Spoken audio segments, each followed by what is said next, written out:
오늘은 이러한 말로 서로 위로하라라는 제목으로 말씀을 나누도록 하겠습니다. 사실 데살로니가후서 4장 이 본문은 약간 재림에 관련된, 그리고 우리 흔히 여러분들이 알고 있는 휴거라는 단어, 우리가 나중에 공중 재림을 하게 될 거야, 성경에 이렇게 있어 라는 구절로 주로 사용되는 성경 구절입니다. 그런데 오늘 우리가 죽은 후에 예수님이 다시 오실 때 공중 재림이 이렇게 이루어질 것이다 라는 내용을 설명해 드리려 하진 않을 겁니다. 오늘 제가 집중하고 싶은 것은 사도 바울이 데살로니가 교회 공동체에 왜 이런 이야기를 통해서 어떤 어려움이 있었기에 이런 이야기를 들려주었나, 그리고 그것을 가지고 서로 위로하라 라는 이 말씀을 함께 나눴으면 좋겠는데요. 지난 9월 우리가 고린도전서 말씀을 나누면서 15장이 부활장입니다. 그리고 부활에 대해서 설교를 하면서 만약 부활이 없다면 어떨까, 이런 내용을 전했어요. 실제로 그때 제가 통계 자료를 보여드렸는데 기독교, 그러니까 하나님을 믿는 교인들 중에 전 세계적으로 비슷한데 한 50% 정도는 부활을 믿지 않습니다. 부활은 말도 안 돼. 이 현대 과학 시대에 죽었다 살아난 사람 봤어? 교회를 다니고 있지만 우리는 부활을 믿는 종교라고 하지만 실제로는 부활을 믿기 어렵다라고 하시는 분들이 50%. 그 중에 우리 청소년들은 한 30% 정도만 부활을 믿는다고 합니다. 맞니? 네. 부활이란 그게 가능할까? 네, 그럼에도 불구하고 우리는 예수 그리스도가 십자가에 달려 죽으셨다, 부활하셨다라는 사실을 믿고 그분이 하늘로 올라가셔서 다시 이 땅에 오실 것이라는 것을 믿고 있습니다. 이 믿음에 근거하지 않으면 지금 저와 여러분이 이곳에 와서 드리고 있는 예배와 신앙생활은 다 헛것입니다.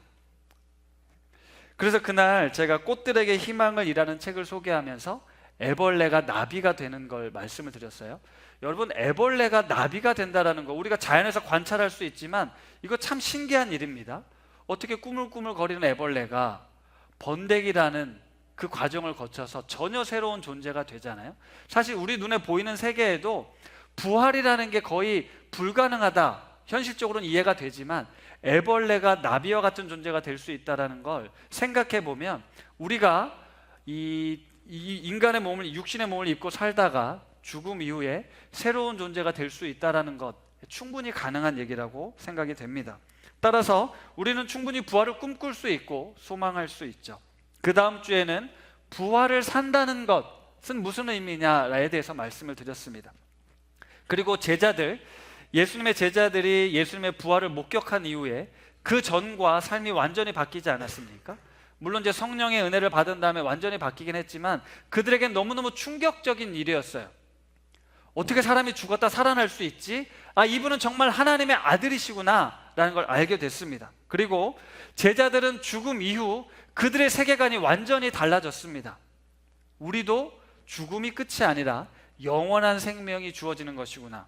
그렇게 되니 오늘을 살아가는 자세나 태도나 마음가짐이 달라집니다. 특히 이 땅에서 겪고 있는 고난과 아픔들을 우리는 이것이 끝날 때가 있고 내가 여기서 믿음을 지키면, 끝까지 말씀대로 살면 하나님께서 약속하신 구원의 영생의 기쁨을 누리게 될 거야 라는 그런 소망을 품게 된다는 거죠. 이런 믿음, 이런 부활의 소망을 가지고 살아가는 것과 그것이 없이 살아가는 건 천지 차이입니다. 우리에겐 부활을 믿음으로 말미암아 부활을 통한 우리의 약속 그리고 소망이 있기 때문에 오늘을 다른 관점으로 살아갈 수 있다는 거예요. 그래서 바울이 고린도전서 15장 마지막 57절과 58절에 이렇게 이야기를 합니다. 같이 읽겠습니다.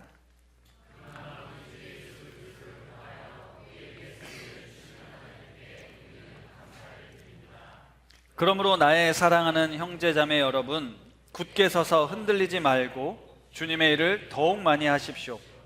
여러분이 아는 대로 여러분의 수고가 주님 안에서 헛되지 않습니다. 부활에 대해서 길게 설명하고 결국 뭐라고 얘기하냐면 부활, 죽음의 권세를 이긴 그 놀라운 승리를 우리에게 주셨지 않냐? 그러므로 나는 감사하다. 그래서 이 땅을 살아가면서 굳게 서서 흔들리지 않고 주님의 일, 주님을 믿는 일, 주님을 따라가는 일을 나는 끝까지 살아갈 겁니다 라고 고백하고 있다는 거예요. 부활의 믿음이 오늘의 현실의 어려움과 상황들을 극복해서 끝까지 이 믿음의 자리를 지켜낼 수 있게 하더라라는 것입니다. 데살로니가 성도들은요, 죽음에 대한 두려움이 있었습니다. 데살로니가 성도들뿐만 아니라 우리 모두는 다 죽음에 대한 두려움이 있습니다. 죽으면 어떻게 되지? 죽으면 정말 부활하는가?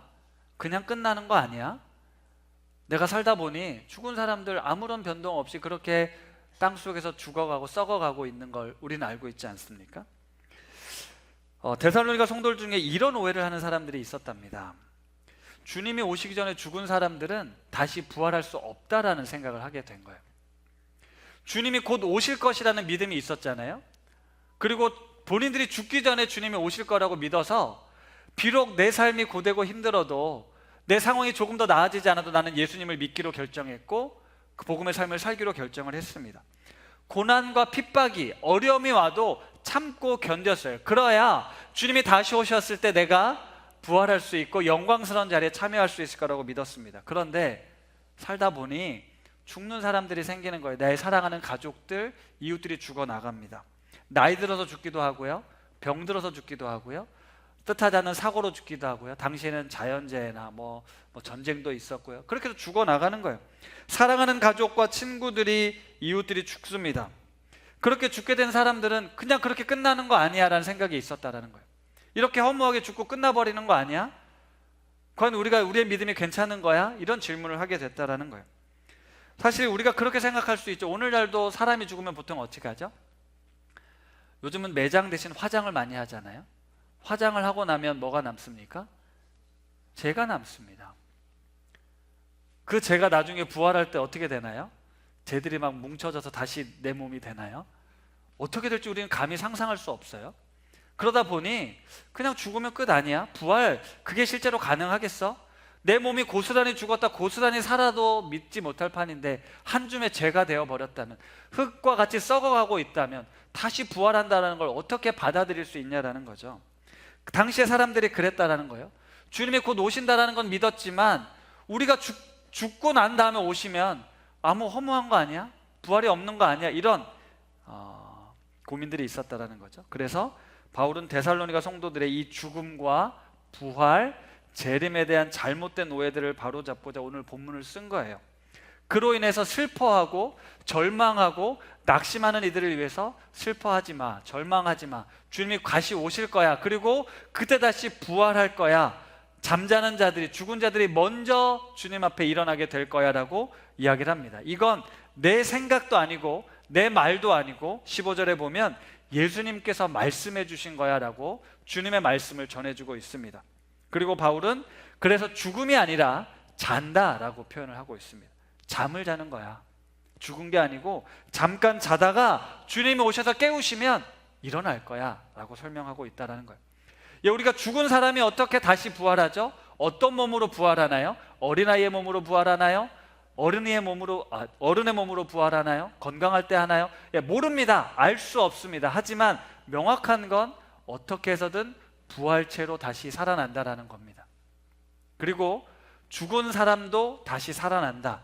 죽은 지 오래돼도 다시 살아난다. 이런 이야기입니다. 그래서 바울은 오늘 이 본문을 통해서 주님이 다시 오실 때 잠자고 있던 자들이 먼저 부활하고 살아있는 자들도 뒤이어서 공중으로 끌어올려서 주와 함께 있을 것이다 라고 설명하고 있다는 거예요. 그래서 저는 오늘 이 말씀을 2024년 오늘 우리에게 적용해 보려고 합니다. 먼저 13절에 나오는 소망 없는 다른이라는 구절이 나오는데요, 소망 없는 다른이는 믿음이 없는 사람을 뜻해요.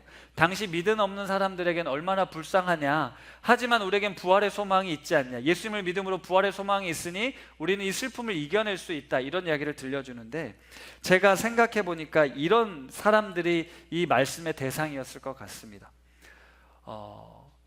믿지 않는 사람들 중에 이 땅에서 잘 먹고 잘 사는 사람들이 있잖아요. 남부러울 것 없이, 후회할 것도 없이 세상을 마음껏 누리다 죽는 사람들은 별로 여한이 없을 것 같아요. 그런데 평생 이 고된 인생길을 살아갑니다. 평생 자식을 위해 고생하다가 이제 좀 자식이 성장해서 좀 노년의 여유를 누려보고 싶은데 갑자기 병에 걸려서 죽게 되거나, 열심히 땀 흘리고 노력해서 직장을 구하고 자리를 잡고 결혼을 해서 자녀를 낳고 함께 행복하게 살려고 하는데 느닷없이 사고가 일어나서 죽게 된다거나, 이게 그냥 어떤 특별한 아주 소수의 사람들에게 일어나는 일이 아니고요, 대다수의 삶의 자리에 이런 일들이 일어납니다. 열심히 일하고요, 땀 흘려 수고하는데 그 결실을 얻지 못하고 억울하게 죽기도 하고 속상하게 죽기도 하고 괴롭게 죽기도 합니다. 수많은 사람들이 그래서 죽음에 대한 공포와 두려움이 있어요. 그런데 만약 예수님을 믿지 않았다면, 부활에 대한 소망이 없다면 그냥 그렇게 살다가 죽는 건 너무 허무하고 슬픈 일이었을 거라는 거예요. 당시 사람들은 그랬다라는 거예요. 이렇게 죽으면 너무 억울하고 슬픈 죽음이 많았습니다. 교회를 다니는 사람들도 같은 고민을 하게 된 거예요. 그렇게 예수님을 믿고 삶이 더 나아지진 않았지만 그래도 소망을 품고 살았는데 이렇게 죽어버리면 끝 아니야? 허무한 거 아니야? 그렇지 않다라고 사도 바울은 지금 이야기를 하는 거예요. 소망이 없는 이들과 달리 우리에겐 부활의 소망이 있다. 재림하는 그날 주님과 영원토록 살게 되는 소망이 있다. 그러니 슬퍼하지 마라, 낙심하지 마라, 절망하지 말아라 이야기를 하고 있는 겁니다. 부활의 믿음은 오늘날 벌어지고 있는 많은 이해할 수 없는 일들과 고난을 다르게 해석하고 다르게 마주하고 다르게 헤쳐갈 힘과 용기를 준다라는 겁니다.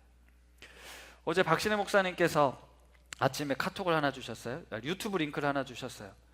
유튜브 링크의 제목이 세상에서 가장 위로가 되는 한마디였어요. 열어봤더니 이 높은 독서의 오대식 목사님이 어디 이제 프로그램에 나가서 강연한 내용인데, 사랑해라는 말보다 힘들지라는 말이 더 위로가 된다라고 하는 거예요. 제가 목사님이 내가 힘들어 보였나? 왜 이걸 힘들지라고 보내셨냐 했더니 목사님이 이러한 말로 서로 위로하라고 목사님이 이야기해서 보내주셨다는 거예요. 제가 좀 힘들어 보였을 수도 있겠죠. 임시자 선거를 앞두고 본인도 힘드셨으니까 우리 서로 힘들지만 기쁨으로 잘하자 뭐 이런 뜻이었을 것 같은데, 뭐 그게 아니었을 수도 있고요. 어쨌든 우리에게 사실 이 땅을 살아가면서 나름의 힘듦과 어려움을 안고 살아갑니다. 여기 우리 청년들, 청소년들도 얘네들이 뭘 고민이 있겠어 하지만 나름의 힘듦과 어려움을 안고 살아갑니다. 잘하고 있어라는 말도 좋고요, 너는 그 모습으로도 아름다워라는 말도 좋고, 힘들지라는 말도 좋습니다. 몇 주 전에 우리 최종욱 목사님께서 서로의 믿음에 기대어라는 말씀을 들려주셨잖아요. 2000년 전이나 지금이나 사실 믿음의 공동체가 필요합니다. 데살로니가 성도들은 죽음, 믿다가 죽은 사람들에 대한 두려움 때문에 바울은 예수님께서 우리가 죽지 않고 죽어도 부활할 것이라는 것, 그리고 예수님이 다시 오실 때 어떤 일이 일어날 것이라는 것을 설명해 주었지만, 그 내용이 공중 재림이 어떻게 일어나느냐가 핵심이 아니라 너가 지금 아파하고 힘들어하고 괴로워하는 것들, 그거 사실 아무것도 아니야. 이런 일들은 다 지나가게 될 거고 우리는 다시 살아나게 될 거야. 걱정하지 마. 이런 말로 위로하라라는 뜻이었다라는 거예요. 사랑하는 사람들의 죽음 앞에 슬퍼하는 이들에게 바울은 15절에 보니까 우리가 주의 말씀으로 너희에게 이것을 말한다 라고 이야기를 하고 있거든요. 너가 지금 괴롭고 힘든 문제 가지고 어려워하는데 하나님께서 이렇게 말씀하셨어, 예수님께서 이렇게 말씀하셨어 라고 이야기를 해주는 거예요. 부활, 재림, 공중에서 주님을 만나게 될 거야 라는 약속의 말씀으로 서로 위로해라, 이런 이야기를 하고 있는 거거든요. 여기서 위로하다라는 단어는 파라칼레오라는 단어인데요, 그 뜻은 곁으로 부른다라는 겁니다. 곁으로 부른다라는 거예요. 하나님의 말씀으로 곁에 함께 해준다라는 뜻이거든요. 이러한 말로 서로 위로하라라고 이야기를 하고 있는 겁니다. 사랑하는 성도님들, 주님이 다시 오시는 종말의 때 어떻게 공중재림이 일어나지? 어떻게 휴거가 일어나지? 이것에 관심을 두라는 뜻이 아니라는 겁니다. 물론 우주적 종말의 때가 있어요. 그리고 오늘날 지금 말세 징조들이 나타나잖아요.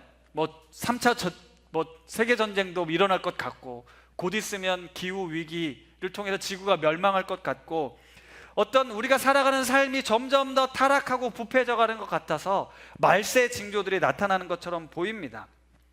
재난도 발생하고요, 그것으로 인해서 두려움을 조장하고, 그것으로 인해서 불안감을 조장하고, 예수를 믿지 않으면 너 지옥 갈 수 있어 라는 것이 아니라 우리는 그 말세 때 우주적인 종말이 아니라 우리 삶에 언제든 찾아올 수 있는 이 개인적 종말을 마주하면서 어떻게 살아야 되냐면 조용히 자기 일을 하라라고 지난주에 말씀을 드렸잖아요.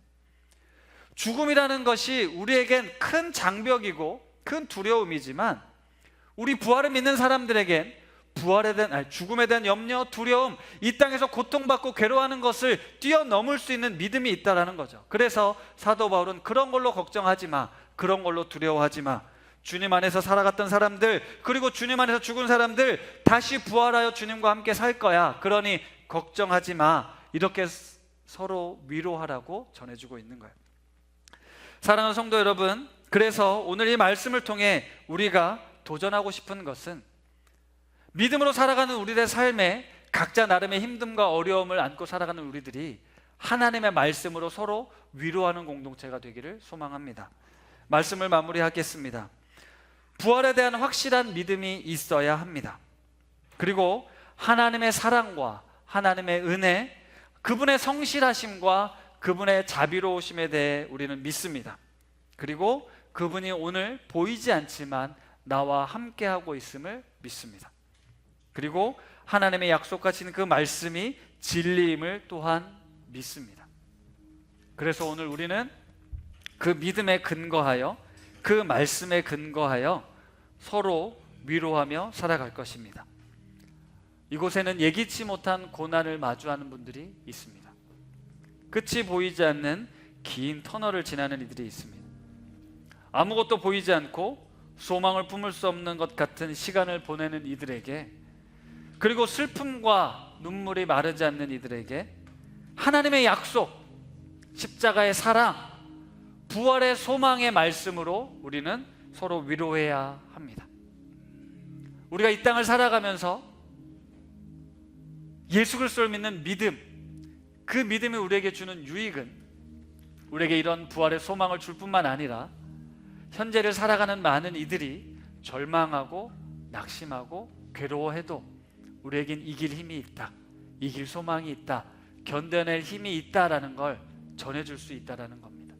그 사명이 오늘 우리에게 주어져 있는데요, 고난과 슬픔과 아픔과 절망을 이겨낼 수 있는 우리 우신 공동체, 우신 가족들이 되기를 간절히 소망하며 축복합니다.